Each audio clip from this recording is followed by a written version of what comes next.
Picture this, December 1995, Tucson, Arizona.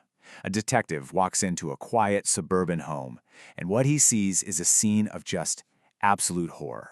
The bedroom is a nightmare, covered in blood spatter. It's obvious a brutal, violent struggle happened there. But here's the thing, there was no body. And that was just the first of many, many chilling twists in this case. I mean, just let that sink in. This is a seasoned homicide detective talking. The amount of blood told him there was no way the victim could have survived, and yet she was just gone. It was a murder scene without a victim. A completely baffling mystery right from the get-go. So, who was this missing woman? Her name was Bonnie Sanborn. She was 41 years old. And to figure out what happened to her, we've got to rewind and look at the last 24 hours of her life, which really started like any other chaotic day for a mom with 3 teenagers. Okay, so this timeline is crucial. It gives us a terrifyingly narrow window for the crime. First, Bonnie calls the cops on her own son and his friend, which you can imagine creates some serious tension in the house. Then, she's heard alive as late as 3 a.m. Less than 8 hours after that, her kids make that horrific discovery, and the whole investigation kicks off.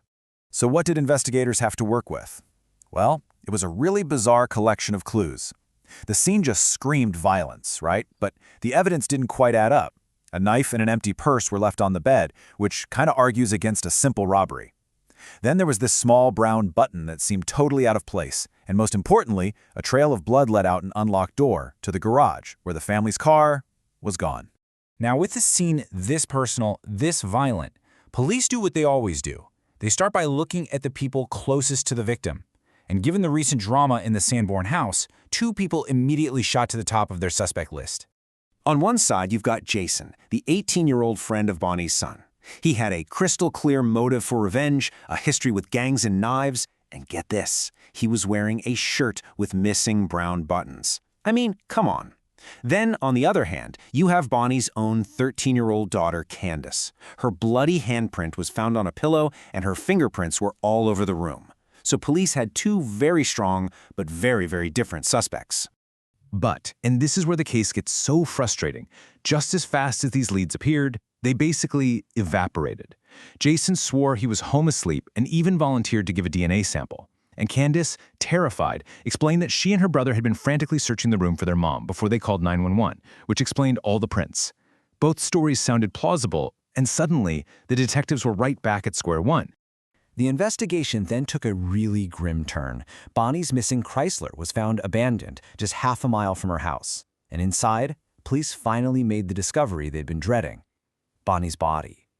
So now they had a victim, but with their main suspects cleared, they were no closer to figuring out who killed her. So, police moved on to the next logical suspect, Bonnie's husband, Robert. Now, he worked all the way across the country in Maryland, but could he have snuck onto a plane, flown home, committed the murder, and flown back? Detectives painstakingly checked the passenger list for every single flight he could have possibly taken. The result? Absolutely nothing. No record of him anywhere. And in the end, it was forensic science that delivered the final word. The DNA evidence that was recovered from Bonnie's body was tested against samples from her husband Robert and her son's friend Jason. The results were conclusive. Neither of them was a match. They were officially 100% in the clear. At this point, the investigation was just hitting one brick wall after another. You remember that brown button from Jason's shirt? Forensic analysis proved it wasn't a match, just a bizarre coincidence.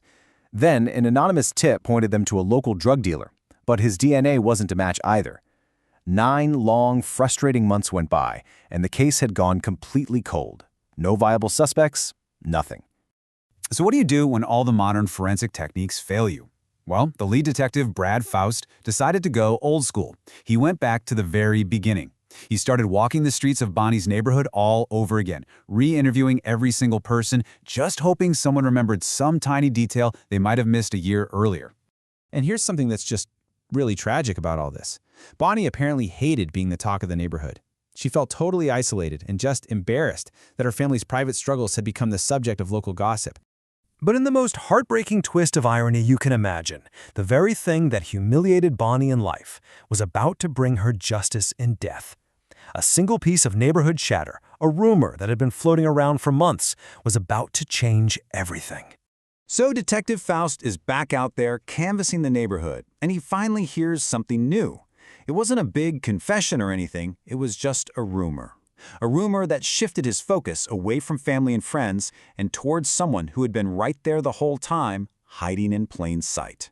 And that was it. That was the rumor. A neighbor just casually mentioned that the 22-year-old man who lived directly across the street, a guy named Freddie Royal, had told people he thought Bonnie was attractive. I mean, it's not much to go on, right? But after a year of dead ends, it was enough. Police decided to do a DNA sweep of every young man on the block. So they collected sample after sample from all the young men living in the neighborhood. And when the lab results came back, out of all of them, only one was a match to the killer's DNA found on Bonnie Sanborn's body. Just one. And suddenly, all the pieces just fell right into place. The DNA was an undeniable direct match to Freddie Royal. He lived literally across the street with a perfect view of the family's comings and goings. He'd even done some repair work at the house, so he knew the layout and he probably knew the back door was often left unlocked. Investigators could even determine the murder weapon now, a chipping hammer, a very specific kind of tool. With that DNA evidence, it was all over. In January of 1997, more than a year after Bonnie was killed, Freddie Royal was arrested. He was convicted of first-degree murder and sentenced to life behind bars. The man who had been watching from across the street was finally caught. You know, after this massive investigation that looked at family, friends, and even known criminals, the killer turned out to be the quiet neighbor from across the street. It really makes you wonder, doesn't it? How often is the answer we're all desperately searching for hiding right there in plain sight the whole time?